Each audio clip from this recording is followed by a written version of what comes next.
sejahtera bagi kita semua. Yang terhormat Ibu Nursiwi Nugraheni, SSI, MPD, selaku dosen mata kuliah Statistika Pendidikan, kami dari kelompok 1 yang beranggotakan saya Eva Yunita Pratiwi, saya Cindy Andika Suta, saya Liza Natria, dengan saya Sally Dorifah Fitriana, saya Nikena Yudon Oktaviani. Nah, untuk di video kali ini kami akan menjelaskan atau memaparkan materi tentang pengertian jenis-jenis, kemudian penyajian data dan juga pengukuran pemusatan data pada statistika pendidikan. Baik, untuk pemaparan selanjutnya kita akan membahas 3 topik, yaitu yang pertama pengertian, kemudian jenis-jenis data, kemudian yang terakhir tentang penyajian data statistik, kemudian tabel distribusi frekuensi dan juga ukuran pemusatan data beserta hubungannya.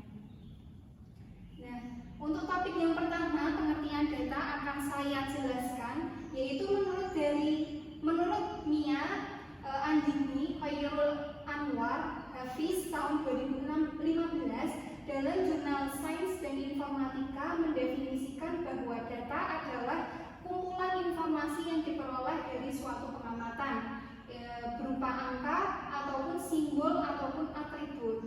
Kemudian masuk pada topik kedua, yaitu tentang jenis-jenis data. Tadi sudah dijelaskan bahwasanya data itu adalah sekumpulan fakta atau angka-angka yang dapat dipercaya kebenarannya sehingga dapat digunakan sebagai dasar menarik suatu kesimpulan penelitian. Nah, menurut Carlier 1993 jenis data itu ada 4, yaitu ada data nominal, yaitu suatu data yang dapat terpisah menjadi 2 bagian atau kategori. Contoh lebih mudahnya yaitu seperti data perempuan dan data laki-laki, ataupun data orang tua dan juga orang muda, seperti itu. Kemudian data ordinal adalah data yang dapat menunjukkan urutan atau kedudukan, misalkan tentang jenjang pendidikan ataupun jenis pekerjaan.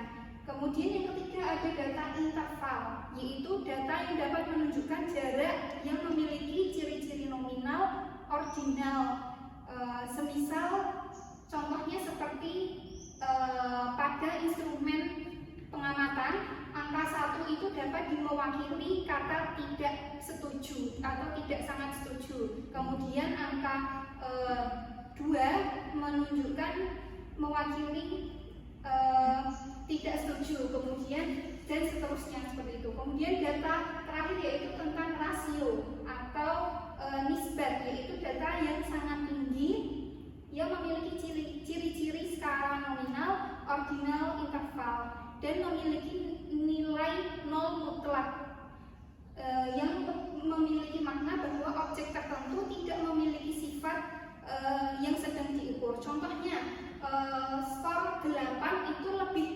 tinggi daripada skor 4, seperti itu pada suatu pelajaran. Terakhir tentang penyajian data statistika, yaitu pertama penyajian data, yaitu ada 2, ada data tunggal dan juga data kelompok. Maksud dari data tunggal sendiri adalah data yang disajikan dalam bentuk tabel dan diagram. Contohnya yang pertama ada sejajar. Jadi penyajian datanya ditulis secara sejajar tanpa sesuai dengan nilai yang ada. Kemudian yang kedua tentang tabel distribusi frekuensi. Jadi di dalam tabel di sini ada nilai dan juga frekuensinya. Kemudian lanjut ke penyajian data yang ketiga tentang diagram data. Mungkin untuk contohnya seperti ini, yang mana diagram ini menyajikan data statistika dengan batang berbentuk persegi panjang atau bisa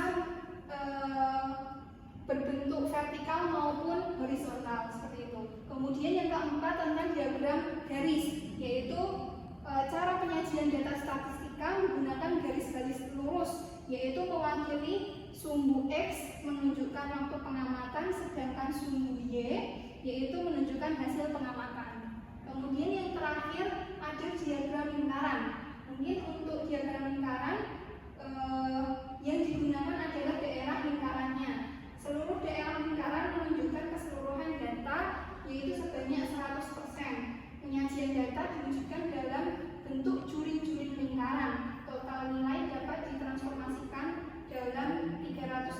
derajat dan diteruskan presentasinya. Mungkin untuk penyampaian materi dari saya cukup sekian. Selanjutnya akan disampaikan oleh Sally Dorifa. Baik, terima kasih moderator atas kesempatannya. Selanjutnya di sini saya akan menjelaskan penyajian data yang berbentuk kelompok. Nah, data kelompok adalah data yang disajikan menjadi beberapa kelompok dengan rentang dan panjang kelas tetap. Data kelompok biasanya diberikan dalam tabel data kelompok. Nah, berikut ini disajikan data berkelompok dalam bentuk tabel. Yang pertama di sini ada tabel distribusi frekuensi. Data tentang tinggi badan 40 siswa SMA Cendekia dalam satuan cm sebagai berikut. Nah, bisa dilihat. Nah, untuk yang sebelah sini tinggi badannya itu disebut tepi bawah atau kita singkat dengan TB.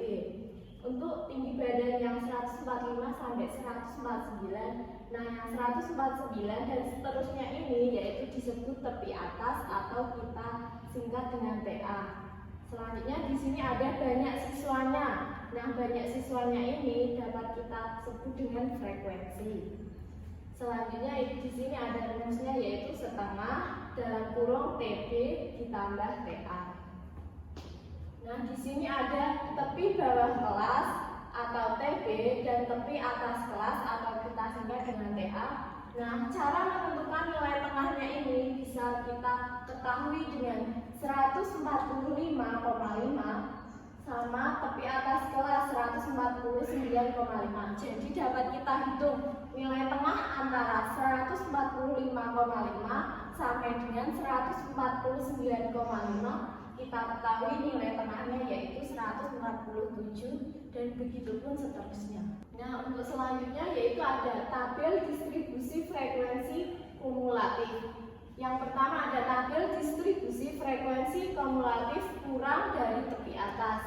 Nah, bisa dilihat seperti ini. Nah, ini termasuk tinggi badan. Datanya masih seperti tadi.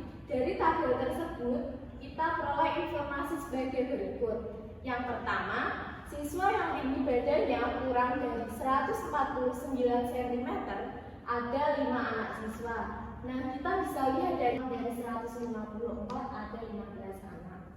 Nah, selanjutnya di sini ada tabel distribusi frekuensi kumulatif lebih dari tepi bawah.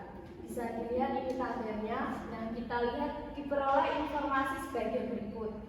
Yang pertama, siswa yang tinggi badannya lebih dari 145 cm ada 40 anak. Kita buktikan dalam tabel yaitu benar. Jadi, siswa yang tinggi badannya lebih dari 145 ada 40 dan siswa yang tinggi badannya lebih dari 150 cm ada 35 anak.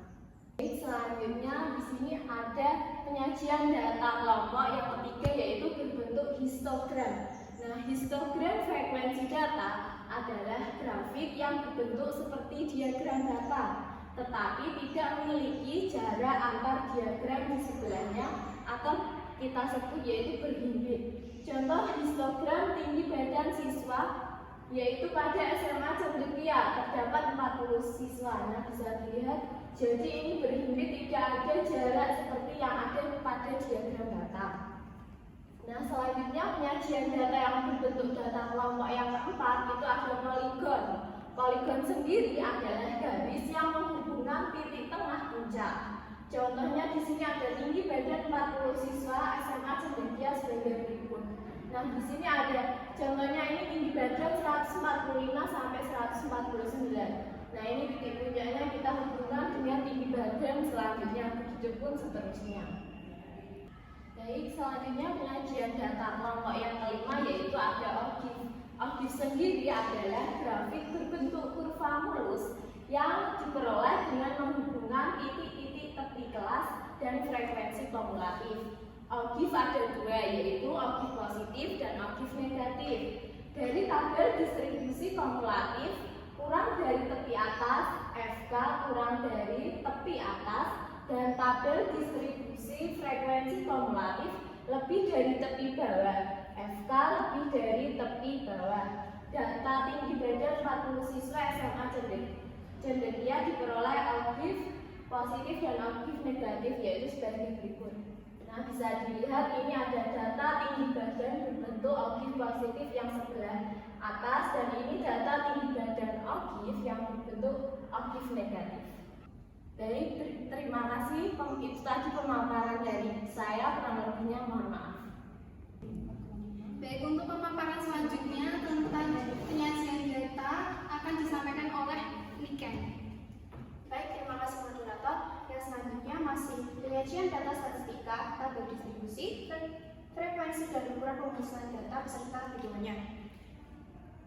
Di sini yang berikutnya ada tabel distribusi frekuensi, di mana data tunggal dapat disajikan dalam bentuk tabel distribusi frekuensi sebagai berikut. Di sini ada 60, 56, 60, 65, dan seterusnya. Nah, di sini ada gambar contoh gambar nilai dan frekuensinya. Data tunggal dapat diubah penyajiannya menjadi data kelompok dengan cara berikut. Yang pertama, penentuan range atau jangkauan data. Nah, di sini range sama dengan X maksimal atau X min atau X maksimum max dan data terbesar, X min data terkecil. Nah, di sini range sama dengan 100 dikurangi 44 sama dengan 56. Yang kedua, penentuan banyak kelas atau kelompok data yang akan dibuat. Kedua, penentuan banyak kelas atau kelompok data yang akan dibuat. K sama dengan 1 plus 3,3 log N. M banyak data. K sama dengan 1 plus 3,3 log 40. K sama dengan 1 plus 5,8 sama dengan 6,28. Nah, di sini di belakang koma kurang dari 5, maka dibulatkan menjadi 6. Ketiga, penentuan panjang atau lebar kelas atau kelompok, yaitu interval data dari tiap kelompok. Di sini ada C sama dengan R per K.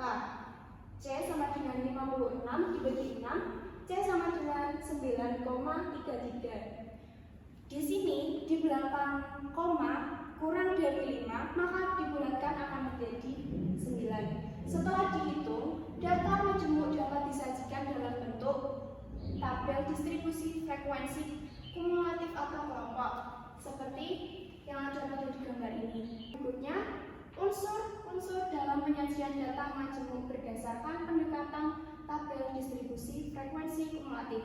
Nah, yang pertama, batas bawah atau BB merupakan nilai terkecil dalam suatu interval. Yang kedua, batas atas atau BA merupakan nilai terbesar dalam suatu interval. Contohnya, pada interval 65 sampai 73, batas bawah adalah 65 dan batas atas adalah 73. Nah, yang ketiga, nilai tengah interval dengan rumus seperti di bawah ini rumusnya ya teman-teman. Yang keempat, ada tepi bawah dengan rumus TB sama dengan BB kurangi setengah ketelitian data. BB TB sama dengan 65 dikurangi setengah dikali 1. TB sama dengan 64 dikurangi 64,5. Yang kelima, tepi atas dengan rumus PA sama dengan BA plus setengah ketelitian data. TA sama dengan 73 plus setengah dikali 1. TA sama dengan 73,5. Yang keenam, panjang kelas merupakan panjang interval kelas dengan rumus C sama dengan TA dikurangi TB.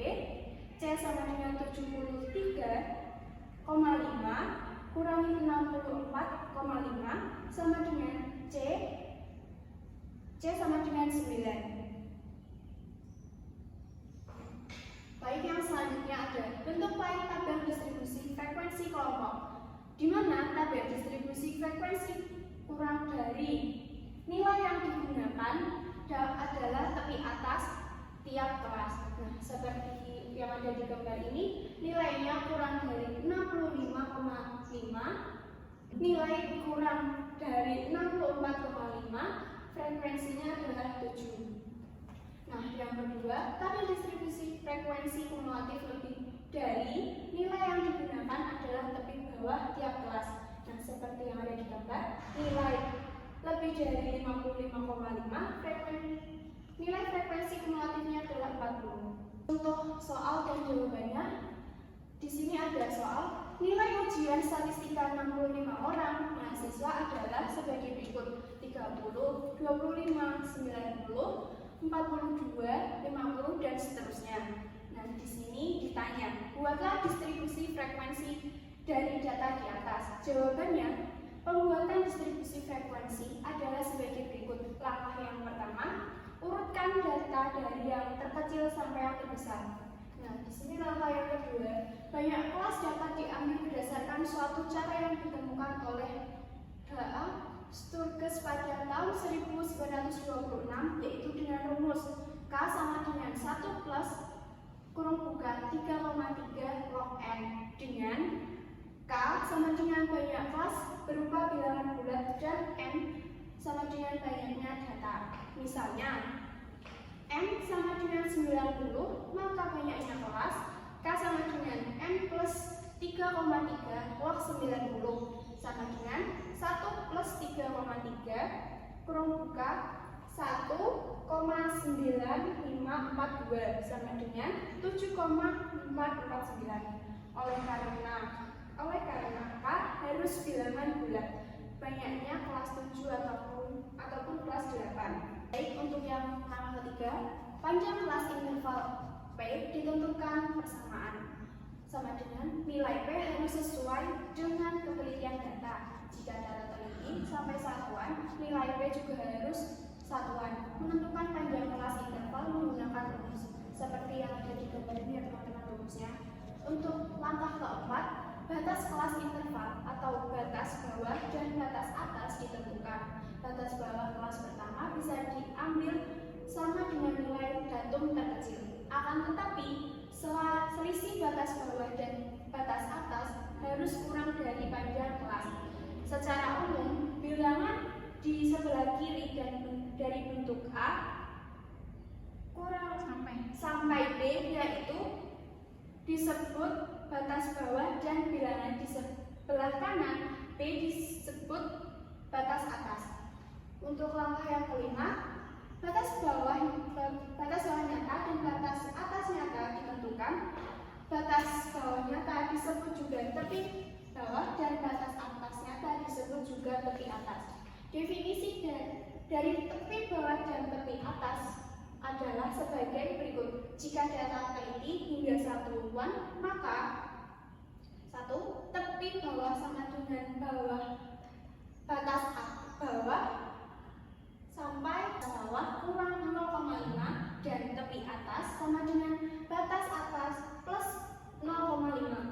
Jika data teliti hingga 1 tempat desimal, maka tepi bawah sama dengan batas bawah kurang 0,05 dan tepi atas sama dengan batas atas plus 0,05.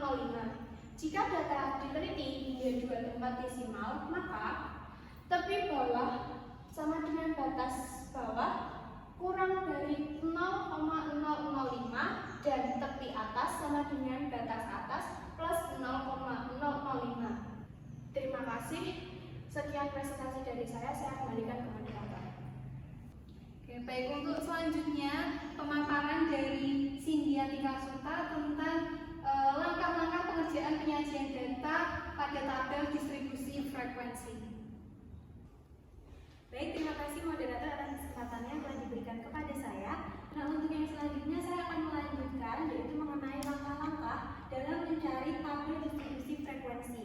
Nah, untuk langkah yang keenam, frekuensi dari setiap kelas interval itu ditentukan. Dalam hal ini, terusnya ditentukan terlebih dahulu. Kemudian untuk langkah yang ketujuh, titik tengah interval atau midpoint ditentukan. Selanjutnya, titik tengah atau nilai tengah disebut juga dengan istilah tanda kelas atau klasma, yaitu nilai rataan antara batas bawah dan batas atas pada suatu kelas interval. Titik tengah dianggap sebagai wakil dari nilai-nilai datum atau datum yang termasuk dalam suatu kelas interval. Titik tengah kelas itu bisa dicari dengan rumus setengah dalam kurung batas atas plus batas bawah kelas.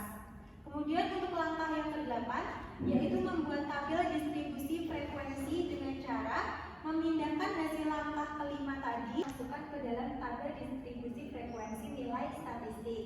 Nah, di sini didaftarkan untuk kelas 1-nya, interval kelasnya ada 25 dari 25 sampai 34. Kemudian untuk frekuensinya 6 dan seterusnya.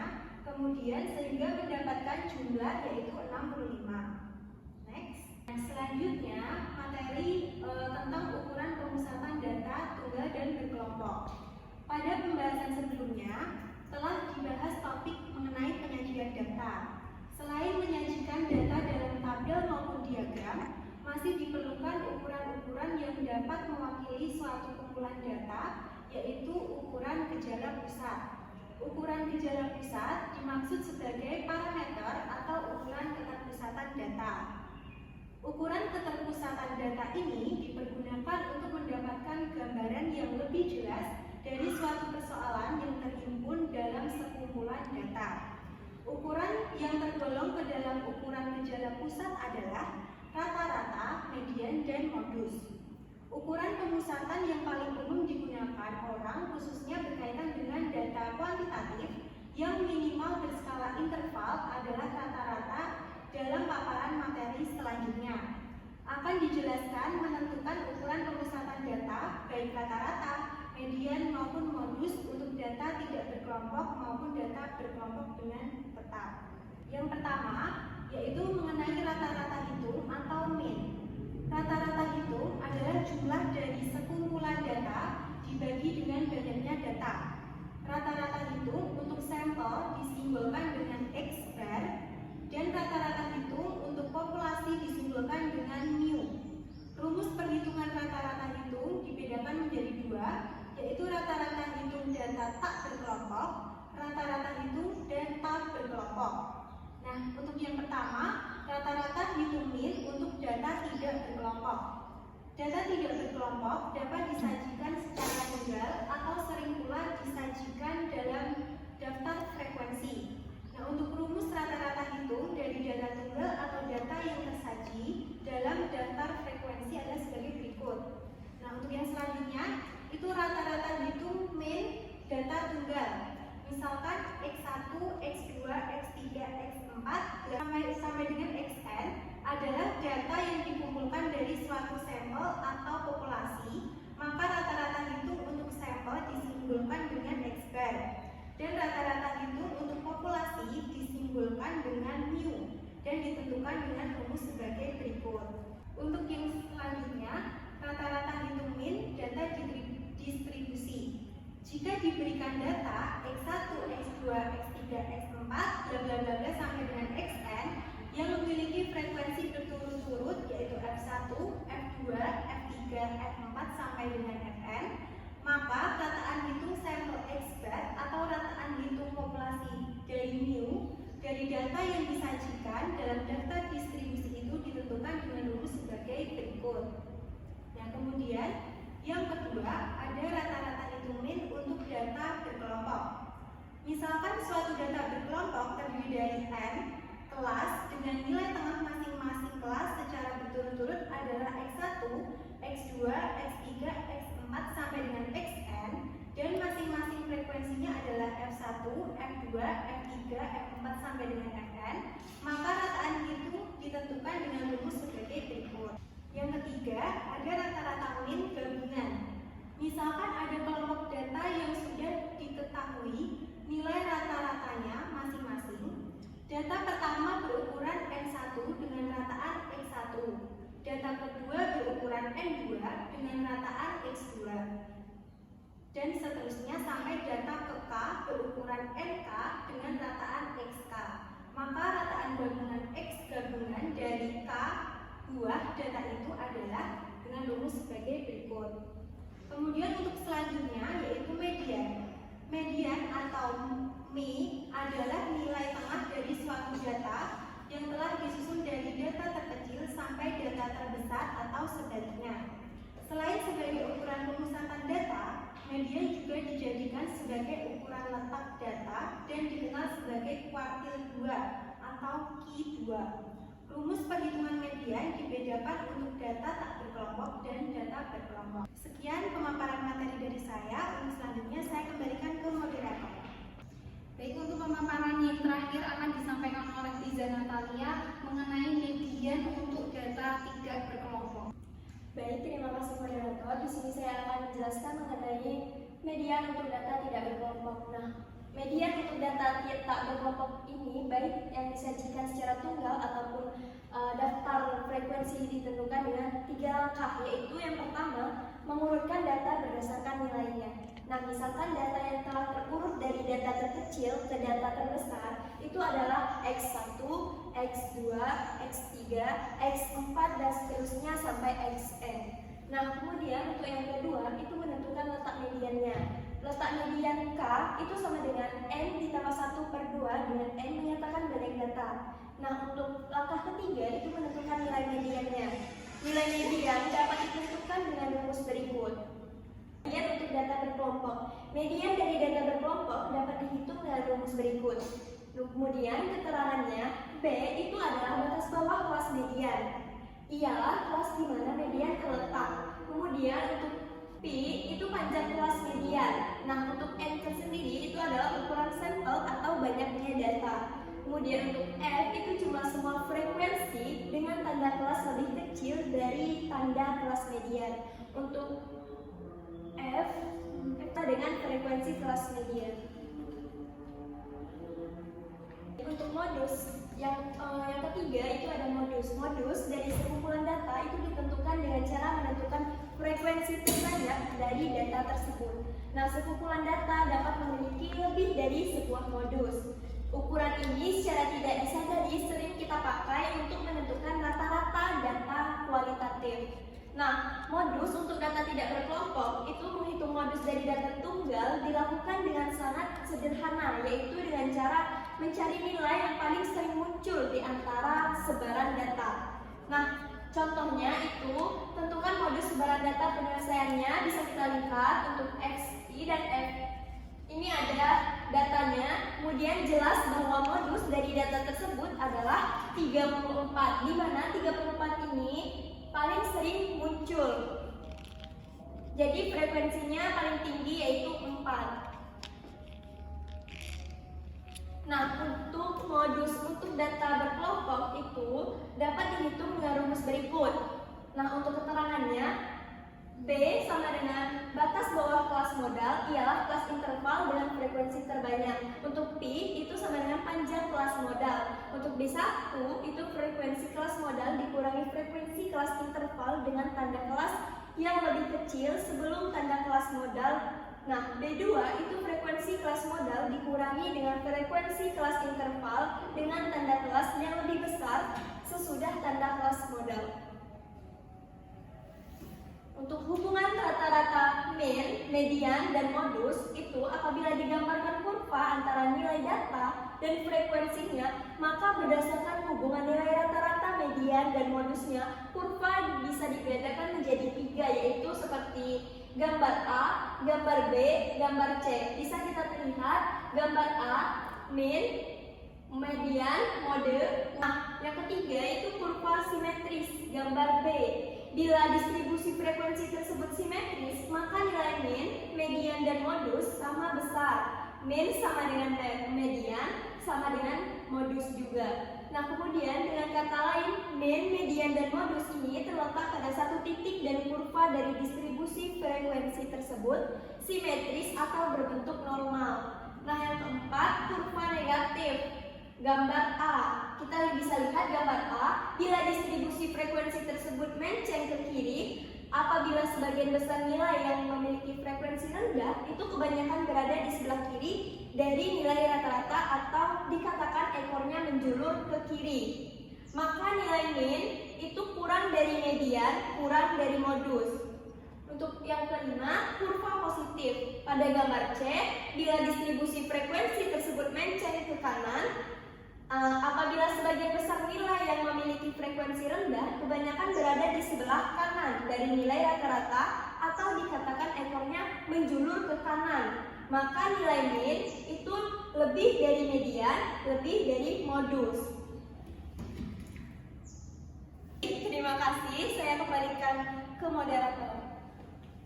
itu adalah pemaparan dari kelompok 1, dan selanjutnya yaitu simpulan dari materi kali ini, yaitu data sendiri adalah kumpulan angka atau huruf hasil dari penelitian yang terhadap sifat atau karakteristik yang diteliti. Kemudian dalam penelitian data itu dikelompokkan menjadi 4, yaitu ada data nominal, kemudian data ordinal, data interval, dan juga rasio.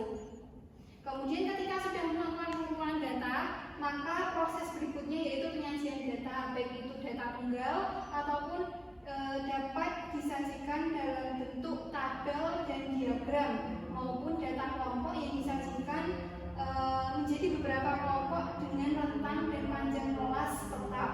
Selain itu, penyajian data dalam tabel maupun diagram masih diperlukan ukuran-ukuran yang dapat mewakili suatu kumpulan data, yaitu yang disebut dengan ukuran gejala pusat, yaitu ukuran yang tergolong ke dalam ukuran gejala pusat adalah rata-rata atau min, kemudian median, dan juga modus.